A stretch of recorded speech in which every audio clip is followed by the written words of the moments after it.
Welcome to the show. I am excited to have special guest Chris Smith on the show. Chris, welcome to the show. Hey, Jeff. Thanks for having me. Absolutely. So, the show is all about uncovering that hidden edge and exposing it to other people in case they're going through it or they don't know that they have this power inside, right? That we can tap into. I know you shared with me your hidden edge. I'd love for you to share it with the audience and then dive into, I'll ask some questions. We'll dive into it and how you've gotten through it. Yeah. When you asked me that question originally, the hidden edge, that was kind of the word I picked up on, was the thing that people don't necessarily know about you. A lot of times people's secret sauce is kind of obvious and known. It's a trait they possess that the world knows they possess. Right. And I have been open in the past publicly about being bipolar, but when you asked about like a hidden edge, that was what came to mind, only because as I'm sure we'll talk about, the negative parts of it are sort of clear and obvious and in the news a lot. Right. But the list of people that historically have contributed to the world who are bipolar or were bipolar, there's some genius in there too, right? Is the way that I would describe it. So, I think it was hidden from me as well, Jeff. There So you go. the reason I think it was a hidden edge is because I was unaware of it too. And then in hindsight, things made a lot of sense. Okay. So let's go through that process, right? When were you diagnosed with it, I guess? And then, how was it a challenge? And then on the flip side, finding out that it could be an edge, right? And it was. That's amazing. Yeah. Well, you find out really, I think the first time you have any type of a manic episode, you probably find out from other people, Right. seeing that you're behaving differently than normal. So as an example, I run a company. My employees love me. It's one of the best places to work. They'd go to war for me, right? Like we have a great culture. And that's because I have always been a passionate, driven, positive leader. So if you show up to a meeting and you're being mean, it's so off brand. There's things, you stop sleeping as much and you like cuss more, and you have more racing thoughts and random thoughts, and you're kind of all over the place. But it's, at least in my experience, it was kind of unbeknownst to me. Okay. So, it was a little over or right around 3 years ago. Okay. And it's just been kind of a journey ever since to get to the point where, I can even talk about it and feel comfortable talking about it. So it's hidden in many ways, hidden from myself, hidden from the public, and even hidden from wanting to talk about it. Right. Most people hide their flaws the best they can. And this is a pretty big one to have. So, well, congrats to you. And I greatly appreciate you getting on and being vulnerable to share it. So I appreciate that. So 3 years, right? Obviously you got to a point where you must've been thinking like, why am I acting this way, or what's going on? You had other people in a meeting maybe said, why is Chris acting this way? It's out of the ordinary for how he typically. So what's a little bit more about that journey? Did you say, all right, I got to go figure this out? And then when were you exposed to others that have dealt with it, but then done amazing things? I'd love to feel that kind of switch there. Yeah. Well, I think it's, if there's one person that says, hey, Chris is a jerk, maybe they deserved it, right? There's, there's situational times where you're not yourself, right? In the heat of the battle. I would say when multiple people are picking up on it, that all care about you, that are all in your inner circle, that all see you and interact with you a lot, that's, when they start communicating about you in the back channel, it's probably a pretty good time to start getting nervous that it's beyond your control at that point. So my guess would be that the people that go down call it a deeper spiral than I went down probably just reject that it's happening, because the truth is, Jeff, it's really for you as the person who's manic, it's uh, kind of fun. I hate saying that because it causes so much destruction, but the truth is you're spending more money than normal.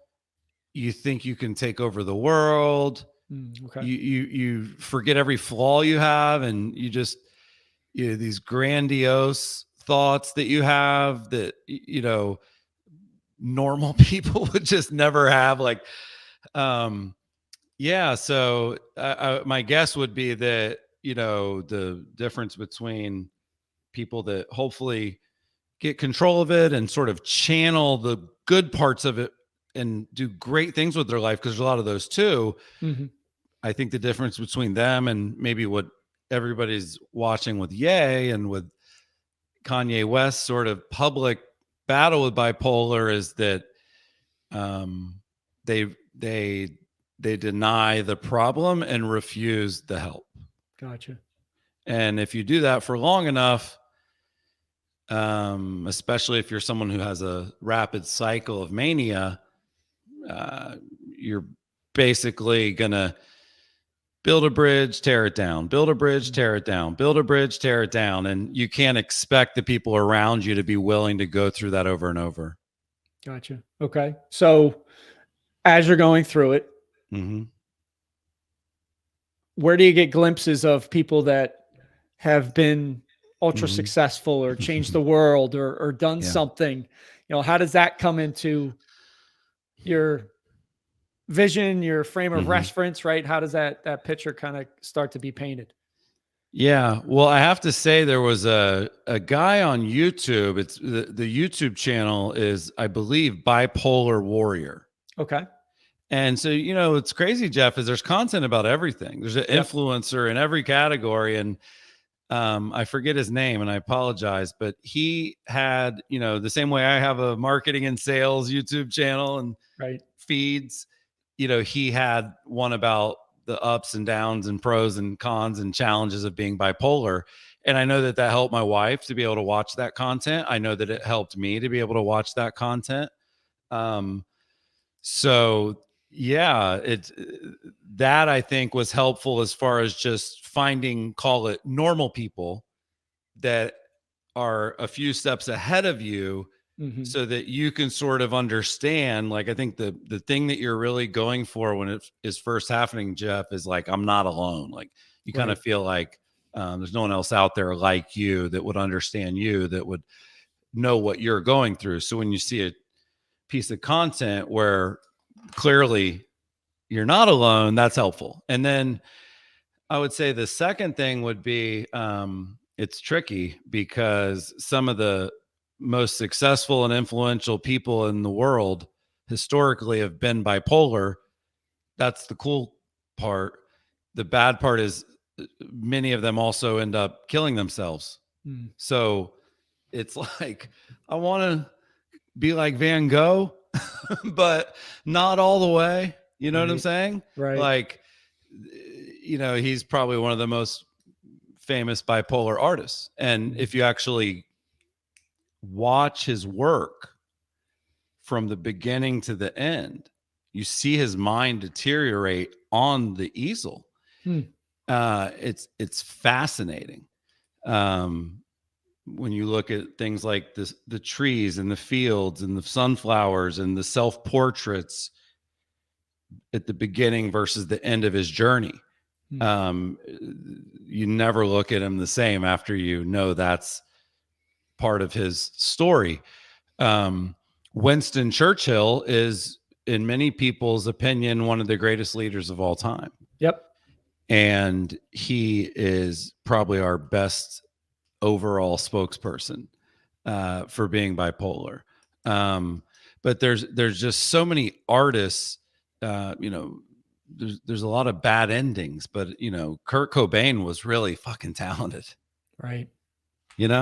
Yep. And so I believe that the difference between Churchill and, Van Gogh is just the help and the support and the knowledge. I mean, imagine how little they probably even knew about this stuff when Van Gogh was, alive. And even in the early 90s, in the 80s, when I was growing up, these words didn't even get spoken, Jeff. I never heard Right. mental health once. There was no one Mm. in my whole school that was bipolar. I'm sure there was, right? But Right. we weren't calling it that quite yet. So, um, I think that nowadays, at least, you have your best chance at managing it. And then, so I say, okay, well, if I can keep it under control and eliminate the negative parts and then kind of dial in on the superpowers that it gives you, Mhm. that I think is where I can hopefully teach some people what I believe led to me being successful, whether it was sort of, I hate to say by luck, it seems crazy Mhm. to feel lucky that you would have this issue, but um, there's pros and cons, and the pros are like enormous. And I mean, that's what a great perspective to have, right? I Hmm. mean, that's the kudos to you for having that perspective. I wrote down not alone and knowledge, right? And Hmm. I think that's such a powerful piece to take from what you said because Hmm. to your point, there's somebody somewhere that is going through it. Here you went to YouTube, you found, the bipolar warrior, you're watching it, and Hmm. all of a sudden, Hmm. it probably gave you a little bit of lightness to know that, wait a second, somebody else is dealing with it. He's sharing it. I don't Hmm. feel alone. And so many times when we get trapped in our own universe and we think, I'm the only one Hmm. that feels this way or is dealing with it, it's great to not feel alone. And it's great for you and your wife to go out and get knowledge. And I always Hmm. love to tell people, like, just get curious, right? Like, Hmm. when you take that curiosity piece, one, it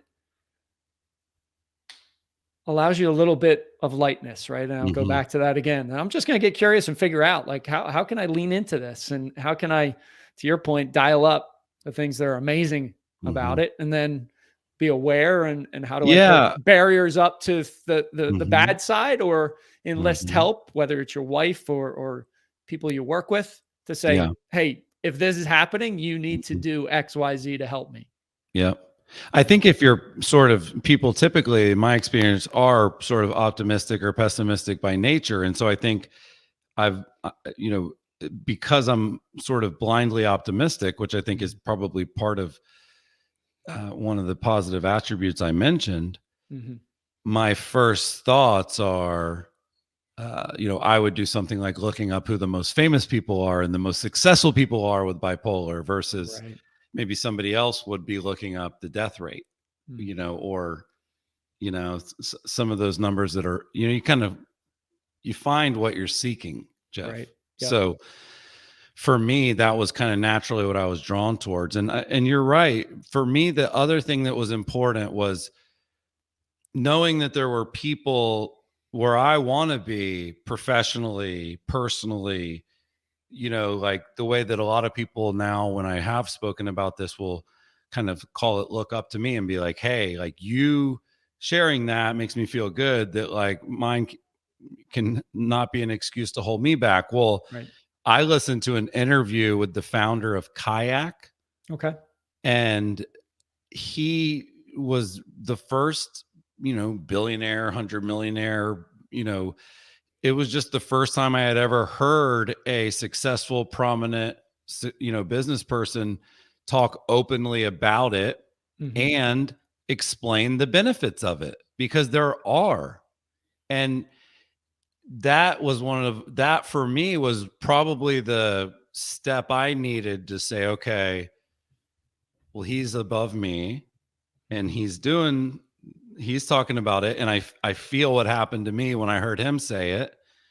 So that made me feel more empowered to share my story too, because it wasn't the typical sob story that you hear. It was like a story with a good ending with a rocky journey, which like that's everybody's story, Jeff. Right. Right. So that I think was a big moment for me. It was it just happened to be on my favorite podcast, How I Built This, with Guy Raz, which Yep. just, he's such an amazing interviewer that when he tackled that little part of the story, it was great for me. You know, I was very happy that day to finally hear a good ending there. So yeah, I think somebody asked me recently, does talking about it help? And when you're ready to talk about it, it does help. Yes. Mhm. But the reason it helps me, and this is probably something people can relate to, I personally am driven by gratitude, and mental illness is something that attracts sympathy. Mhm. Okay. Right. And so if every conversation that somebody's going to have with me is about how you feeling, how you doing, are you okay, how's everything going, it seems like you're doing better. Jeff, I don't know what to do with that stuff. I just don't Right. even want to hear it. Right. That's not what motivates me. Mhm.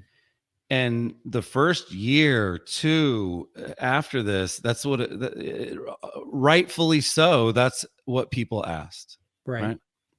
And so, part of it is time has to heal the wounds. So time's passing, right? And Mhm. you get back out there and you put yourself out there and you get back on your horse, and slowly it stops becoming the first thing people mention, right? Gotcha. Because you give Yep. them a reason to mention something different. Right. And so once I hit sort of that point, then it was kind of like, okay, now I'm controlling the discussion about it. I'm bringing it up. Right. And if I bring it up, I can use it the way that helps other people, which is the thing that helps me, which is helping other people, not people telling me that they're sorry for what I'm going through. I hate that. So I would just say, in your own life or lives for the people watching, it's probably really important to identify that. Mm. Is the person that I'm in this partnership with, relationship with, business dealing with, sales call, is this person driven by gratitude or sympathy? There's probably some other options too. But what I'm getting at is, if somebody's driven by gratitude, every time you offer them sympathy, it bothers them. And I know that you're not trying to, and I get that you're doing a very common and normal thing. But Mhm. in your mind, if you actually want to help them, you would be the person that wasn't bringing sympathy to the table. You would be the person that would say, "Hey, I've seen how much you've grown in the last year, man. You're inspiring me. I've been depressed too." That's going to make somebody like me feel great versus, um, how's it going? You seem Right. like you're doing better. So Right. it's just a different, it's almost like your front foot versus your back foot, so that would be something, I think, because the people around the people with the issues, Jeff, they suffer the most. Mhm. The caretaker has it worse than the patient. And so it sucks that they have to learn what to do. It's like being a parent, though. I go to therapy with my kids, Okay. and half of the lessons are for you as the parent. Right. Like, if you as the parent don't go back and implement the advice at therapy, it ain't happening. Right. It ain't going to do it. So I think I think of it that way. Anyway, it's an interesting topic, and I do hope, I was hoping that maybe conferences would have a panel or have a fireside chat about mental health. I think there's times where that stuff becomes trendy for a moment. Mhm. Um, kind of like, call it remote work, or any of these Right. other sort of trends, but Right. um, mental health is still in the darkness. It's still in the back channel. It's not on stage yet, but I think that, the same way, if I went to if I think about, like, if I went to a 2-day business conference, something about financial management, something about marketing, something about leadership, those Yep. would be the kind of classes that would be there. And the idea that a mental health class would be there too is, to me, makes a lot of sense. I was actually at the EXP conference recently, and I was really inspired by Glenn Sanford, their CEO, because he was, for the first time I'd ever heard this, like, we want to be the healthiest agents in the world. Nice. we want to have the lowest body fat percentage. We want to have the right metabolism balances. Like, I'm misquoting, but it was just, I've been to every conference for every company for over a decade. That's never really been important, but you could tell that it was truly important. So I think physical health and mental health need to be on the agenda, but probably not going to be that easy to get a bunch of people to get up there and say how I tackled depression with Right. Chris Smith. Like, it's humiliating, Jeff. So Yeah. I don't know how that happens, but maybe it's people like me making it a small part of their sessions as a starting point. That's what I've been doing. Yeah. I love it. No, and I think that needs to happen over and over again, right? It just has to. And the courage for you to speak about it and tell the story is part of the way we get it out there. And I agree 100%. I mean, mental health, mindset, all those pieces, living physically well, mentally well, spiritually well, that's so connected to business success. Like it just is. And so many people haven't been giving that the right amount of focus that it deserves and needs in the scope of things. Yep. Yep. So Amen. a couple of the benefits. I want to hear the benefits Yeah. you've leaned into Sure. about being bipolar that could shed some light Yeah. to others and say, "Oh, wait, I want to use that more because I heard Chris." Well, the first one is an unrealistic belief in what you're capable of accomplishing. Okay. So that back to the idea of grandiose thoughts. Grandiose thoughts can be really powerful if you put the actions in to make them come true. So, I mean, I was growing up in the middle of nowhere in the country, and I thought I was going to be an NBA player for real. And I remember, I mean, I can't even touch the rim. I can't dunk. I'm slow. No reason to think that. And then I remember watching like Conan and Jay Leno and Letterman. And I remember every time I would watch an interview with any celebrity, the only thing I would think would be like, well, they're not better than me. I would have been a better interview than that. There you go. And then I remember sitting in middle school and sitting in high school and taking a piece of paper and signing my name 8,000 times on a piece of paper because I knew I was going to need to sign my name a lot one day.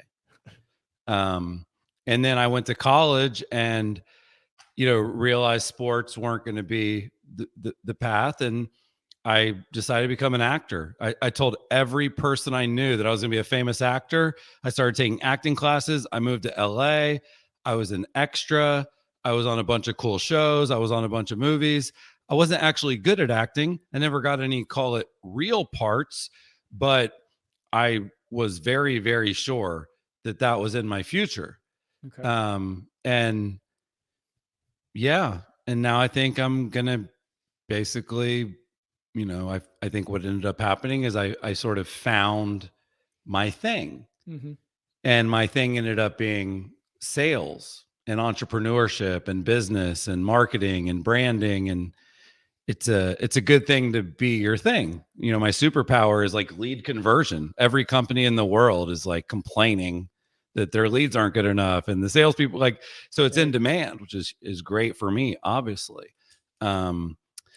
But yeah, grandiose thoughts of what's possible. And then the other one is just like energy, Jeff. Okay. I have the ability from call it 8:30 to 12:30. So for about 4 hours every day, I basically don't blink. Okay. I'm in the absolute zone. It's this extreme focus. And it's weird because what I'm trying to do is do meaningful work that I'm proud of, that is high quality. And then at the point that I feel like I've done that for the day, kind of let the belt loose a little bit and do some other stuff. And so I had a lady ask me one time before I was diagnosed, she said, do you have alien blood? Like I can't keep up with you. Right. And it's funny because now when I see that attribute in people, I'm like, man, I hope something doesn't happen where they don't know, because the energy level that I have is not normal. Now, it's not out of control, but I would say I'm able to do more work in 4 hours than most people would do in a 12-hour day. And so I think, especially when I was starting my businesses and starting my personal brand and starting my first blog and starting my first YouTube channel and starting my Twitter account and writing my book, you know what I mean? Like getting obsessed is required. Gotcha. And you know how ADHD is like all these things? Bipolar is one thing. And that is actually really powerful. Extreme focus.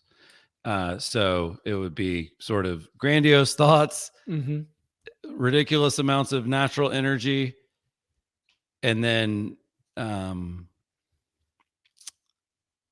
can't even remember the last one, Jeff. It would be extreme focus. Yeah, exactly. I'm already losing my focus. Extreme focus, endless energy, and grandiose thoughts. If I were to say, hey, I'm bipolar, you should be like me, those are the three that I would tell people probably would help them too. Gotcha. Yep. Yeah. Love it. Love it. Chris, where can, I've really appreciated the conversation and obviously the courage to get on here and speak about it. And I'm really hopeful more people will hear it, share it, maybe look you up and say, hey, I want to talk. Maybe I'm going through it or some content you put out there. Where can people find you? Yeah, it's hard to find me, Jeff. It's Chris Smith. I have the most boring name in the world. That was my big hang up when I was growing up. I'm like, how am I going to be famous with this stupid name? I changed my name, Jeff. Trust me, I changed my name. So I became Christopher Ryan instead of Chris Smith. But Chris_SMTH, no I in Smith, Instagram and Twitter. Those are the places I'm personally using my account the most every single day. I am on LinkedIn, everywhere else. And then my book is called The Conversion Code, theconversioncode.com. It's about attracting high quality leads that are easy to convert. It's basically about doing great inbound marketing, but then having an outbound kind of boiler room mindset on the follow-up component. Gotcha. Chris, thanks for being on the show. No problem. Thank you, Jeff, for having me. Thanks for listening. Thanks for watching. Have an amazing, amazing rest of your day. Rise, fight, love, repeat. Get after it. And I'll talk to you soon. Thank you for listening to your Hidden Edge podcast. You are now part of the movement, part of a tribe who's on a mission to uncover their hidden edge.